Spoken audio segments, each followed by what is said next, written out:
So hello everybody. First of all, I will present myself. I am Dr. Rachid. I am um, the president founder of ARCID, which is the African Research Center for Innovation and Development.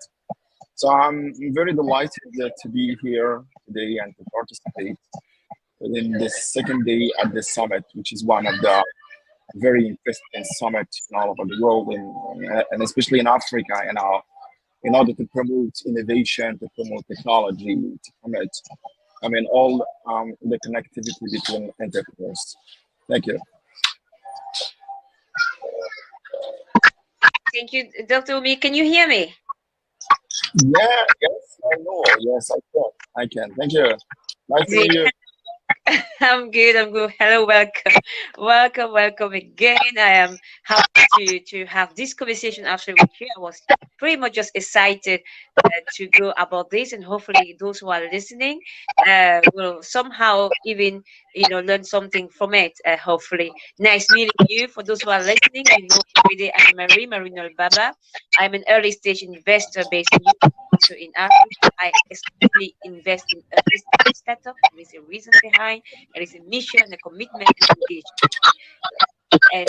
And I've joined Tropics for the last couple of weeks. I will say just to enjoy the work, the grassroots, what I have been done so far, and I pretty much just enjoy also the commitment when it comes to founders on the continent, especially when it comes to the French speaking of.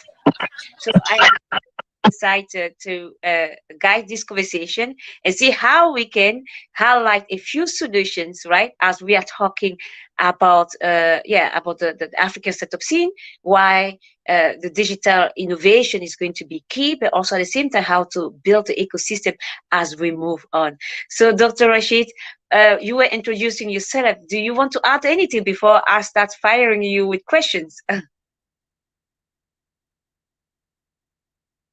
Thank you very much. Thank you very much, Mary. So I'm really happy to be here with you and in order to discuss and to exchange, the idea, etc. So the things that I want to add is also I am, as I'm the founder of RCID, I'm also the professor of innovation and digital, and especially of digital transition and MIS in general, at National School of Business and Management in Morocco. Yes, North of Africa. Thank you. Nice meeting you. Nice meeting you, and welcome here. Welcome on stage, and welcome here in a summit. So let's dive in a little bit in, right? Let's talk about the possibility when it comes to digital, when it comes to innovation, and how that is linked to Africa, right? Can you maybe give us a global of a vision of what you see when you think of Africa, when you see the digital transformation happening, but also innovation taking place on the continent? Thank you for this question. Whenever we want to talk, for example, about the two words, complete concepts, innovation and digital, actually people did not separate them. Whenever they talk about them, so they try to link them. However, when we are talking about innovation, it's not only in terms of digital. Innovation could take many forms or could take many processes. It could concern, for example, the processes. It could concern for example, practices or everything, But what is known in all over the world, whenever we are talking about digital, about innovation, we cannot separate it from digital. So this is as an introduction. So if we want to extrapolate that, on our continent, which is the African continent, you know, um, Africa has resources, and especially human resources, and has brilliant people. So these brilliant people can constitute what we call, resources that can come up with innovative solutions in terms of, of digital first. And the second thing is whenever and what is known due to the situation, especially of internet, of the artificial intelligence, and of the other new technologies, we find that there is a kind of liberalization. It means that anyone can access to that with the low costs, things that really allows people from Africa to access to that. So what also specify the African countries is we have, as I said, smart people, brilliant people, and we have needs. And you know, when we try to, I mean, to come up with the needs and the smart people, believe me, that always they come with the innovations and with the liberalization of the internet, and anyone can access it. So it gives another possibility to come up with the new, I mean, or with the innovative digital solutions. Absolutely, absolutely. So you've been actually one of the key player when it comes to innovation, teaching that even when it comes to digital and linked to that. I'm curious to know your opinion when it comes to how can you advise of how can how can people best invest in innovation? Let's start from there first. This is an interesting question. You know, this is an interesting question. Actually, the investment in innovation, if we go to the past, it is all just, I mean, focused or limited only on the big companies with a huge incomes. You know, so why? Because they invested a lot of money, especially for research and development, and you need for this department of research and development to hire, I mean, smart people and brilliant people, and then you can just limit them to come up with the new innovations. However, today is not the case. You can never, I mean, you can never have all the smart people in all over the world. It's impossible. First, you see, so what do you need? You need first, as an investor, to be open on the innovations, to be receptive, to be someone who breaks the walls and to open all the doors to all the propositions. So, and you don't have to say no. I have just to be limited on this kind of people or this kind of other people. No, you have to go also to the universities. And you know, when I'm talking about the universities, all our universities, they should also, I mean, be opened on also on the companies. But coming or seeing it as in relationship with your question, seeing it just from the side of the American side of investors, investors has to change their mindset. They have to go through, I mean, universities, to go through schools of engineers, of business, of arts, whatever, and then try to help, try to look for smart young people, try to organize, I mean, for example, competitions, hackathons, whatever. And from this kind of activities, they can come up with really interesting, innovations that could be very useful for the companies and all the investors and also for the continent. Absolutely, absolutely. I know that on fire, I am asking question, but we are loving pretty much the information that you're giving because it's important, it is key. As we are doing so, we have seen across the continent, especially when it comes to English part of the continent, we've seen, for example, in industry like the fintech industry in Nigeria, of in any country, of even in Tunisia, for example, adapt the startup bill just to harmonize the ecosystem, make sure that they can highlight the big lines and what would be important as moving into the space. But we have seen also traditional banks and system being adapted to the fintech industry, digitalization of that, I would say. And we have see government, taking out on challenging the status quo and challenging the existing system, and and even forcing changes in terms of forging changes in terms of digital transformation and digital innovation. So I'm curious to know, because we have seen this happening on the English part of the continent, how soon do you think that we will be able to witness momentum like this also to at the French speaking part of the continent, but also the Luxembourg part of that? What are your thoughts about that? Yeah, you're right. You know, you're right. The English part is always advanced on the and the French part. Because me, as I'm from Morocco, and in Morocco we are the French part, like Tunisians, etc. Just last week, I will tell you something very recent. Last week, I received in my university, as I'm a deputy director of the business school. I received one of the Bank of Africa, the Bank of Africa, and coming, they are looking for, I mean, they want to organize like hackathons. And they are telling me they want to come up with the solutions not only limited to the banks, but solutions or ideas or innovations for the territorial, I mean, areas, which is, for example, I mean, I'm in a sort of Morocco. So in this sort of Morocco, they are looking for innovations coming up from the students. So how they do it? In the beginning, they are in the fourth edition. The first edition, they were just limited on digital solution for banking. And the fourth edition, and they were just alone. But in the fourth edition, they said, no, we're not limited only on digital solutions for the bank, but we will try to expand that to all the solutions, for example, that are touching all the agriculture, industry, whatever. And also, they are not working alone. They come to us as a university, and they went to them also what we call the Council of Investment, where there are a lot of startups. And they went also to the City of Innovation, where there are also startups that we can come up with the new innovations that could be interesting, which means that the African parts of I mean, the French parts of Africa is also moving to that, is also adapting to that. Why? Because, all what is linked to the digital and the innovation is growing up steadily and going up so with a high velocity, which means they, they cannot have this gap. If the French, I mean, parts of the African state would stick to the to the French mindset, they could be very obsolete and they could be late and there will be no innovation, and it's so hard for them, and that's the case. Absolutely.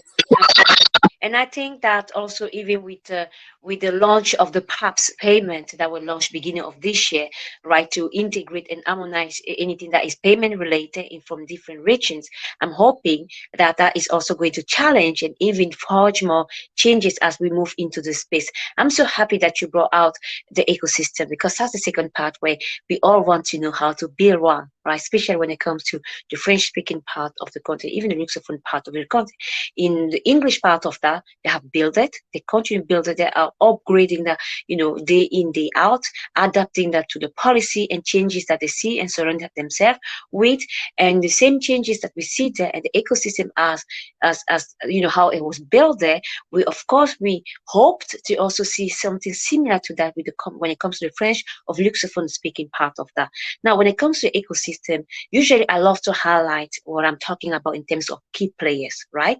So when I talk about the ecosystem, I love to talk about the following key players: the small medium enterprise, right? The founders, right? The talent, right? The university, right? The investors, right? The diaspora, right? And the government. For me, when we talk about everything related, in of course, in investor, we are talking investor, VC firms, anything that is related to that. For me, when it comes to harmonizing the ecosystem, all those key players are important for us to link the different dots and to even work together to build a stronger ecosystem. All right. So now that we are hoping to start a change like that in the French speaking part of the continent, how do you think we should go about that? What will be the simple, basic steps to take on? Oh, it's a great question. Yeah, thank you very much for this question. I would like to tell you one thing. Yes, we started in this part of the world of the Africa, which is the French part, to talk about innovation, digital transition, etc. And we have just started to talk about ecosystems. And you know what is the problem? But the problem is a lot of people they don't even know the right, I mean, definition or perception of the ecosystem. What you give is right when you said diaspora, all the key players, they could be industries, they could be etc. What I could add is, and what we really need, so is whenever we are talking about the ecosystem, we have to build them in several, not only sectors, but in concepts. For example, it could be an ecosystem on a green, for example, green cars. When I said green cars, so here we need all the actors and all the stakeholders that can come up with the value, and they have to share the value. What is the real problem here in this part, in this French part of Africa, is they are naming it, the ecosystem, without identifying the value or the blended value that they will create it. This is the main problem. They just named, ecosystem to anything that there is interrelation between, but they forgot this question of how I can call it, the question of the value. In my case, for example, and within ARCID, which is the African Research Center of Innovation and Development, we started to build for the region, the ecosystem of tourism. And which kind of tourism? I'm talking about the rural tourism. In rural tourism, because we have mountains, we have many things, because we have two kinds of tourism. We have the sea tourism, and we have the rural tourism. And in this rural tourism, the first thing in which we have worked is we we have already created the value between all the actors. And what are these actors? There is a network for all the professionals. There is also what we call, the tourist. And there are also some, for example, companies for, I don't know, for example, agencies. There are a lot of actors. So each actor, I went to him and I will tell him, okay, I explained to him the value that we want to create around that. And we want to make this as an example that we can afford. To other sectors, I don't know, such industry, such for fisheries or in agriculture, etc. By this way, we can really build or come up with interesting, ecosystems in terms of this narrative, because we still have this problem. We still have the problem of building ecosystem, and this ecosystem for which value created. We're still a little bit late. In comparison with the Anglo-Saxon, parts of the world. Yeah. Uh, Absolutely. Thank you so much for for adding even more information and value to the topic and to the conversation, I will say. Now, of course, this is going to be my last close comment to you of even my last question, and then I'm going to leave you alone. I'm curious. So as you are building, you are, I will say, pretty much in the middle of all of that happening. By the way, North Africa is also catching up. I've seen, a few three big VC firms come together to raise enough capital to start investing in North Africa. So I'm very much excited about that. I see Egypt as also like the driver's seat when it comes to North Africa, making sure that the startup scene also there pretty much just take on what is currently happening also in Anglophone part of the country. We've seen many the policy in Tunisia be adapted, of course, to make it easy for VC to be established there, but also for funders to even start and launch their next big idea. So I'm very much excited about that. As you are pretty much just living and bringing that every day, I would say, what are the three advice that you can give for those who are key players and wants to be part of the changes and they want to do something? What should they do? In fact, I have more than three advices, but I will just give them three. I have more. Well, you know, well, the first advice that I will give is we don't have to be the followers. Never be the followers. We have to be, how I can call it. We have to think different first, and the second, we have to be open on all. All the cultures, all the ideas,